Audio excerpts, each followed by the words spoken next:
Cuando veo el cielo, la luna y las estrellas,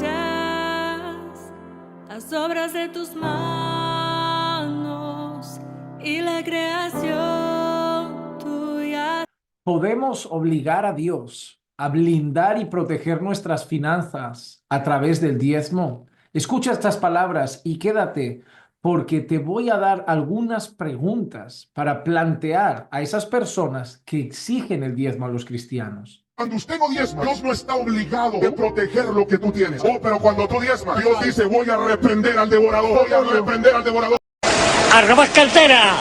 Cuando un hombre sale diciendo, si tú no diezmas, Dios no tiene ninguna obligación de proteger tus finanzas, de bendecirte, de hacerte prosperar.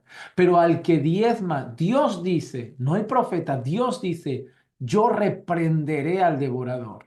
¿Saben lo que está diciendo? Eso es un juego de palabras. Es decir, si tú no diezmas, Dios no está obligado a reprender al devorador. Pero en cuanto diezmas, Dios está obligado a hacerlo. ¿Y por qué está obligado a hacerlo? Porque lo ha dicho. Y Dios no es hombre para mentir, ni hijo de hombre para arrepentirse. Dios es fiel. Y por lo tanto, Dios ha blindado con su palabra el hecho de que quien diezma, él tiene que reprender al devorador. Y es como que Dios se ha autoobligado a cumplir lo que él ha prometido. Así que si tú sueltas el diezmo, Dios está forzado a proteger tus finanzas. ¿Qué te parece este discurso? Ahora, cuando las personas hablan del diezmo, y ya doy por hecho que todos tienen claro que a Dios no se le obliga a nada, que a Dios no se le puede forzar a nada, y que a Dios es muy rastrero pensar que se le puede echar la palabra en cara, quiero que hagan algunas preguntas sobre las personas que van a Malaquías para hablar del diezmo.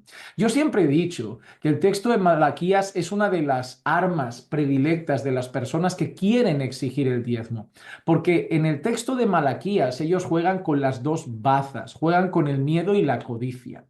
Por un lado, juegan con el miedo. ¿Por qué? Cuando habla de que me habéis robado, ¿en qué te hemos robado? En vuestros diezmos y en vuestras ofrendas. Y, por ejemplo, nosotros vemos a la señora Lindsay Deforn, que ella dijo en su momento que el que no diezma, dice Dios que le ha robado, y ningún ladrón entrará en el reino de los cielos. 2 más 2 son 4. Por lo tanto, si ningún ladrón entrará en el reino de los cielos y no diezmar es robar, te vuelves un ladrón si no diezmas, por lo tanto no eres salvo si no diezmas. Ya la salvación para Lindsay Deforn no es por gracia, la salvación es por diezmo. Eso ya sabemos que no es así, pero usan eso para meter miedo, ¿no? Para meter miedo. El miedo de decir, estás robando a Dios, estás ofendiendo a Dios, ¿qué tal se vive sabiendo que en cualquier momento te cae un rayo sobre la cabeza? ¿Qué tal se vive sabiendo que en cualquier momento viene una plaga sobre tu casa por no diezmar? Pues yo no sé cómo se deben sentir los multimillonarios ateos, estos grandes empresarios que no diezman, estos futbolistas que no diezman, estos artistas de reggaetón que no diezman, deben vivir con miedo con sus Lamborghinis pensando que en cualquier momento viene una plaga, deben vivir con miedo en sus mansiones de Miami pensando que en cualquier momento viene una plaga, aunque no me lo parece, ¿eh? Y me parece que siguen teniendo riquezas, que siguen teniendo lujos y algunos mueren con todos sus lujos y en plena abundancia económica. Y no diezma ninguno de ellos, no lo hacen, ¿eh? Entonces, me parece un poco ridículo jugar al miedo con ese pensamiento. Pero por otro lado, juegan a la codicia. Pero espérate que yo sé que esta reflexión ya la he hecho alguna vez y no pienses que lo voy a dejar aquí. Luego te quiero plantear algunas cosas. Así que vamos primero al paso de la codicia. ¿Por qué la codicia? Bueno, pruébame y si no abriré las ventanas del cielo y derramaré bendición sobre vosotros hasta que sobreabunde. El que ya no le vale con el miedo porque ha entendido cosas van a la codicia. Si tú diezmas, Dios blinda tus finanzas porque Él reprenderá al devorador, al saltón, al revoltón y a todos los ton que haya. Y por otro lado, además, Dios derramará bendición hasta que sobreabunde, recibirás el 100 por uno, el 120 por uno. Ahí va la codicia, al decir, vale, pues mis finanzas protegidas, mi dinero protegido, yo quiero más dinero, así que juega la codicia, porque la raíz de todos los males es el amor al dinero. Así que para los predicadores de la prosperidad, el texto de Malaquías es una gran arma para ellos, es un gran arma. ¿Por qué? Porque tienen tienen los dos lados, el miedo y la codicia, lo que normalmente sirve para manipular mejor a la gente. Hay gente que es manipulable a través del miedo, hay gente que es manipulable a través de la codicia personal, el amor a lo material y al dinero, y Malaquías lo usan de esa manera. Otras personas de una manera también muy pobre, ¿no? Van a decirte que, bueno, pues si no es de la ley, es que es antes de la ley también, fue antes de la ley porque Abraham diezmó. Sí, algunos hombres dieron diezmo en el Antiguo Testamento, pero no lo dieron como una ley, como una norma, ni buscando prosperidad. No es así. Y el diezmo de Abraham, por ejemplo, nosotros vemos que es el diezmo de un botín de guerra. Ahora que nosotros tenemos que ir a hacer una guerra y del botín, entonces darle el diezmo a Dios porque le dio el diezmo de un botín de guerra. Abraham entendió que Dios lo había respaldado, que Dios le había dado la victoria y de un botín de guerra una vez le dio el diezmo. No cada semana, no cada mes, no de todo lo que ganaba, de un botín de guerra. ¿Me voy yo a hacer guerra con Francia, a hacer guerra con Portugal y arraso Portugal y le doy el 10% al Dios del botín de guerra? ¿O solo lo utilizas para hablar de eso como si Abraham diezmase regularmente? No mientan, por favor, que queda muy feo, la verdad, y el padre de la mentira es el diablo. Pero alguna cosa interesante que me gustaría comentar sobre el diezmo. El diezmo es un tema muy amplio en el Antiguo Testamento porque era un sistema de tributos que había en el pueblo de Israel, en la nación. Era un sistema de tributos. Así se mantenían qué cosas. Por ejemplo, el diezmo mantenía a los levitas. Como ustedes saben, una de las tribus, la tribu sacerdotal, no tendría trabajo, no tendría tierras, se dedicaría a lo religioso. Y en ese sentido, al dedicarse a lo religioso, iba a ser cuidada por las otras tribus, iba a ser cuidada por las otras personas. ¿Cómo? Parte de ese diezmo que se llevaba era destinado al alimento y al sustento de los levitas que vivían para el servicio religioso. Por otro lado, también tres personas a veces se beneficiaban del diezmo. Se cuidaba la huérfana, a la huérfana, al huérfano, bueno, también habrían huérfanas, al huérfano, a la viuda y a veces al extranjero necesitado. ¿Por qué? Porque la viuda, normalmente el hombre es el cabeza del hogar y es el proveedor. Una mujer que perdía a su marido y perdía un hijo mayor, quedaba muy desamparada en aquel tiempo. Nosotros hoy tenemos una pensión de viudedad, ¿verdad? Si yo fallezco, Clicia cobrará una ayuda por ser viuda. Pero en aquel tiempo no, ese era el sistema tributario que hacía que la viuda tuviese una garantía. Los huérfanos igual. Si aquí un niño se queda huérfano, el Estado lo cuida, le da una casa, le busca acogida, le da alimento, lo escolariza y varias cosas, ¿no? No queda desamparado. En aquel tiempo, bajo el sistema tributario del diezmo, el huérfano quedaba protegido porque sus proveedores, sus padres ya no estaban. El extranjero también, aquí muchas veces alguna persona en alguna necesidad de extranjería especial, el Estado le ha brindado algún socorro, alguna ayuda. En aquel entonces también pasaba. Ahora, ¿nosotros tenemos ese sistema tributario también? No, no. No, no lo tenemos, no lo tenemos. Eso por un lado, hay que entenderlo y les animo a hacer un estudio a fondo de lo que era y representaba el diezmo en aquel entonces. Ahora, tu pastor es de la tribu de Leví, es decir, tu pastor es un levita para que también tome del diezmo. No, no es un levita. No lo es. Pero yo lo aplico de esa manera.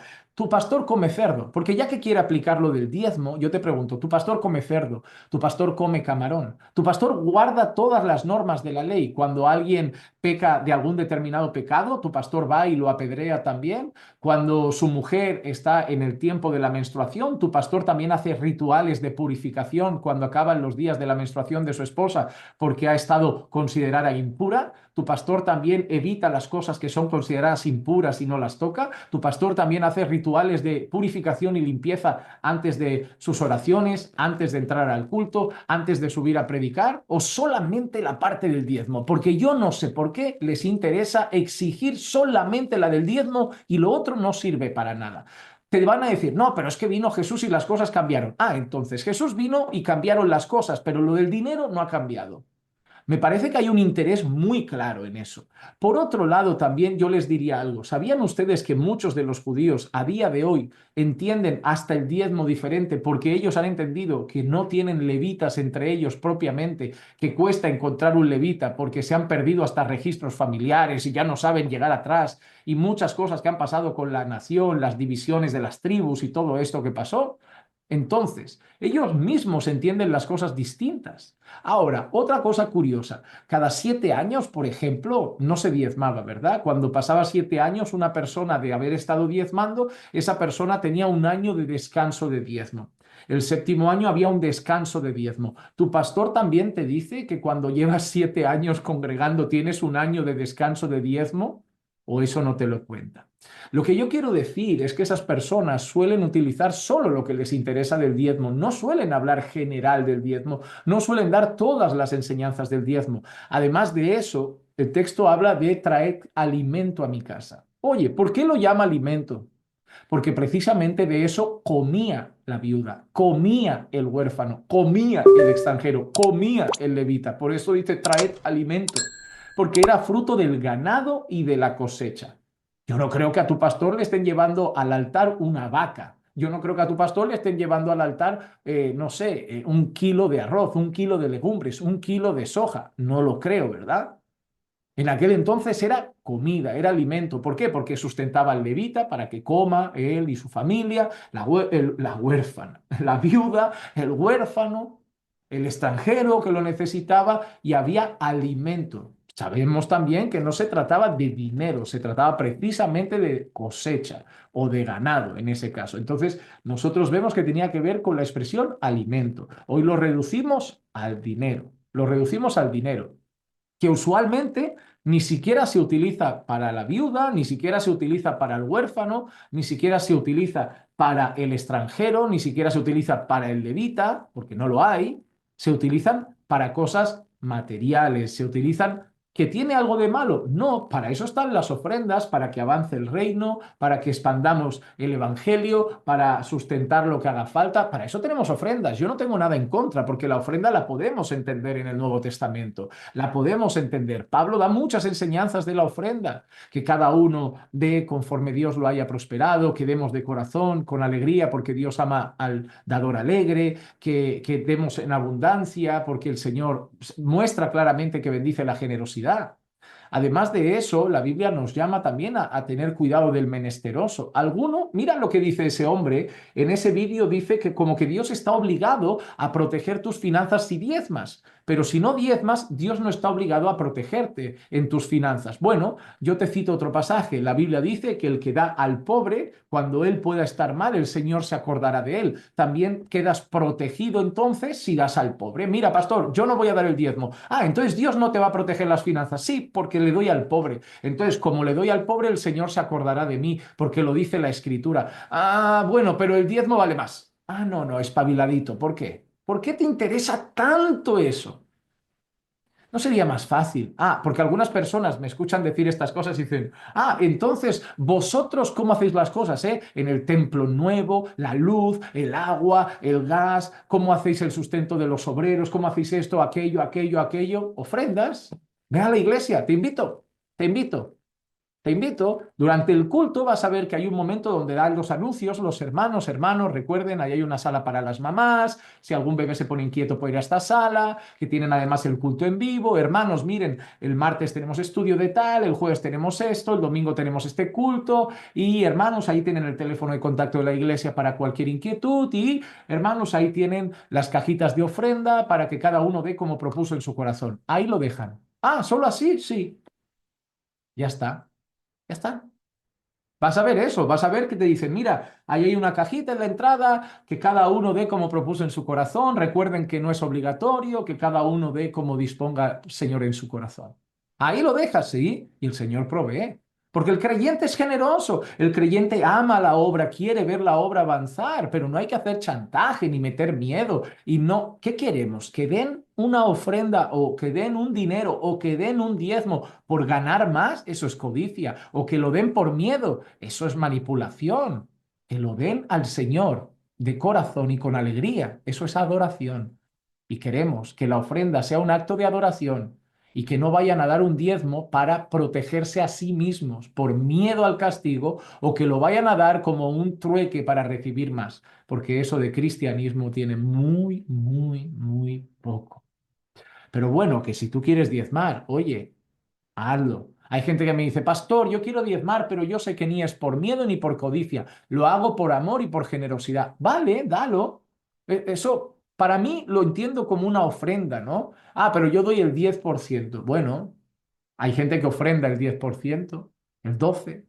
A veces un mes no va tan bien y va el 8%. A veces un mes va muy bien y va el 20%. Es ofrenda. Pero bueno, si tú quieres hacerlo por las motivaciones adecuadas, sin sentirte obligado y sin pensar que Dios te debe algo por hacerlo. Amén. Hazlo. Porque es más o menos la misma base que tenemos para la ofrenda. Generosidad, amor, gratitud. Nada de recibir, Señor, te doy para que me devuelvas. No, no, no, no, no, no. Entonces sí, hazlo. Si no se obliga, pero el chantaje, el miedo, la manipulación de estos lobos de la prosperidad, eso es lo que resulta inquietante y es lo que resulta peligroso. Y espero que al menos quien dé, que dé de corazón y no fruto de esos mensajes. Deja tú tu opinión en este mensaje. ¿Qué opinas del diezmo? ¿Crees que es obligatorio? ¿Crees que quien no diezma roba a Dios? ¿Crees que entonces no es salvo? ¿Entonces mi salvación depende del diezmo? ¿Crees que obliga a Dios a proteger mis finanzas? Deja tu comentario acá abajo. Que la gracia y la paz de nuestro Señor Jesucristo sea con todos y cada uno de ustedes siempre. Y recuerden que los amamos en el Señor.